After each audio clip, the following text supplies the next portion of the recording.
કેમ છો બધી મારી વહાલી યુટ્યુબ ફેમિલી? કેમ છો બધા? મજામાં ને? મજામાં જ હે.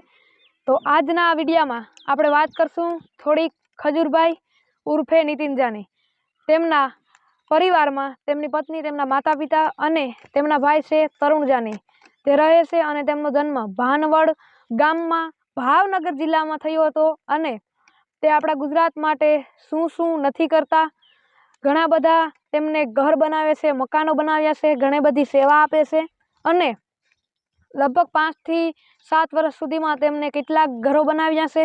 અને શું આપણે પણ કોઈ દી તેના જેવું વિચાર્યું છે કે આપણે પણ દાન કરવું જોઈએ, પુણ્ય કમાવવું જોઈએ અને થોડુંક કોઈ ઘરની આર્થિક સ્થિતિ ખરાબ હોય તો તેમને આપણે રહેવાની સુવિધા ન હોય, ભણાવવાની સુવિધા ન હોય, તેને આપણે સુવિધા પૂરી પાડવી જોઈએ. જેમ કે આપણી તેવી પરિસ્થિતિ ન હોય તો આપણે શું દાન કરી શકીએ, તો તેના વિશેનો આજ થોડોક આપણે વિડીયો બનાવ્યો છે. તો જેની આ બધું વિચાર્યું છે કે આપણે કોકની મદદ કરવી જોઈએ, કોઈની ઘરમાં રહેવાની, ભણવાની કે ખાવા પીવાની સુવિધા ન હોય અને તેમને સુમાહું હોય તો પાણી પડતા હોય, તે ઘરમાં રહી ન શકતા હોય, ચોમાસાના 4 મહિના પાણી ગીરે રહેતા હોય ઘરમાં, તો એવું વિચારનાર વ્યક્તિ છે તે આ છે ખજૂરભાઈ ઉર્ફે નીતિન જાની. તે ઘણા બધા ઘરો બનાવે છે અને મકાનો પણ બનાવે છે અને જેમને ભણવાની સુવિધા નથી તેમને ભણવાનું પણ પૂરું પાડે છે અને ઘણી બધી વસ્તુ કરે છે. તો આપણે બધું દાન કરવું હોય, જિંદગીમાં આવ્યા છે તો કંઈક પુણ્ય કમાવવું હોય, ધર્મ કરવું હોય, તો કોઈને કહેતો નથી, હું કોઈને એડવાઇસ નથી આપતો, કોઈને કરવું હોય તોની વાત છે ભાઈ. બાકી તો હું નાનો પણ તમારે મને શીખડાવવું જોઈએ, હું તમને શીખડાવતો નથી, માત્ર એક વિડીયો મનોરંજન માટે બનાવ્યો છે. એટલે કોઈ ખોટી કોમેન્ટ ન કરતા પ્લીઝ ભાઈ. એટલે આપણે કોઈને કહેતા નથી, એડવાઇસ નથી દેતા, માત્ર ને માત્ર કહું છું કે આપણે ખજૂરભાઈની ચેનલો યુટ્યુબમાં લગભગ મારા અંદાજે પ્રમાણે 3 કે 4 ચેનલો, 2 ચેનલો હશે. એક એને બ્લોગની ચેનલ છે અને એક કોમેડીની ચેનલ છે. તો મેં અત્યાર લગનમાં 2 ચેનલ જોઈ છે. તો તે બંને ચેનલને આપણે સબસ્ક્રાઈબ કરવી પડે. એક તેની બ્લોગની ચેનલ છે, તેમાં તે ઘર બનાવતા હોય, ક્યાંય ફરવા ગયા હોય તેના વિશે તે વિડીયો નાખે છે, અને કોમેડીની ચેનલ છે. અને ખજૂરભાઈ બહુ વસાવે છે, તે સિંગર પછી તેમના ગીતો પણ ઘણા કાઢ્યા છે ખજૂરભાઈએ.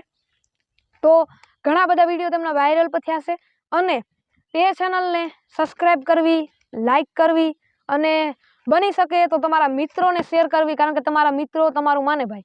એટલે એને થોડીક શેર કરી દેજો કે જોજો જિંદગીમાં પુણ્ય કમાશો, ધર્મ થશે. તો કેવી રીતે તમે વિચારશો કે આપણે ખાલી સબસ્ક્રાઈબ કરવાથી, લાઈક કરવાથી કેવી રીતે ભાઈ થશે? અને તો થોડોક ટાઈમ હોય તો વિડીયો પણ તેમનો જોજો, એટલા માટે તેમને થોડીક મદદ થશે અને થોડીક નહીં પણ ઘણી બધી મદદ થશે. તો આજે આપણે ખજૂરભાઈ વિશે આટલું કીધું. તેમને જો આપણે લાઈક કરશું, શેર કરશું તો તેની ચેનલ આગળ જશે. હું તો એવું માનું છે કે તેમની ચેનલ છે તે વિશ્વમાં 1લા નંબરની ચેનલ છે. ઇન્સ્ટાગ્રામમાં 2-3 કલાક રીલું જોવા કરતાં ખજૂરભાઈની ચેનલ તમે લાઈક કરશો, શેર કરશો અને થોડોક વિડીયો જોઈ લેશો તો તમને ઘણું બધું પુણ્ય મળશે. ખાલી વિડીયો જોવા થકી ઘણું બધું પુણ્ય મળશે. આપણું એટલું ગજું ને કે આપણે ઘર બનાવી દઈએ કોઈના ધાબાવાળા. અત્યારે ધાબાવાળા ઘર બનાવશે. મિત્રો તમે વિચારો કે આપણે જો થોડુંક ઘર બનાવવું હોય તો કેટલી તકલીફ પડે છે, પણ તે ઘર કેટલા બધા તેવા તો ઘર બનાવે છે. અત્યારે હજારોને મોએ તે ઘર બનાવે છે. માત્ર ઘર જ નહીં, તેમના ગેસ, તેમનો કરિયાણાનો સામાન, તે બધું જ ટોટલિંગ વસ્તુ કરીને આપે છે. તેમના લાઇટ, પંખા, બધું. માત્ર ઘર નથી બનાવતો ખજૂરભાઈ. તો એવા છે આપણા ગુજરાતના આ એક વ્યક્તિ, તેમને ભગવાનનું સ્વરૂપ પણ આપણે કહી શકીએ. તો તેના વિશે આજે મેં એટલું કીધું. વધારે ફરી એક વખત કહું છું, તેની ચેનલને સબસ્ક્રાઈબ કરજો, લાઈક કરજો, શેર કરજો અને જો થોડોક સમય હોય તો તેમને, બાકી આ ભણવાનું ખોટી કરી અને ખજૂરભાઈને આપણે ચેનલ જોવા નથી જરૂર. ભણવાનું હોય તો પહેલાં ભણવાનું કરજો. જો ફ્રી ટાઈમ હોય તો ખજૂરભાઈને ચેનલને લાઈક કરજો, શેર કરજો, સબસ્ક્રાઈબ કરજો. બસ આજના માટે આટલું.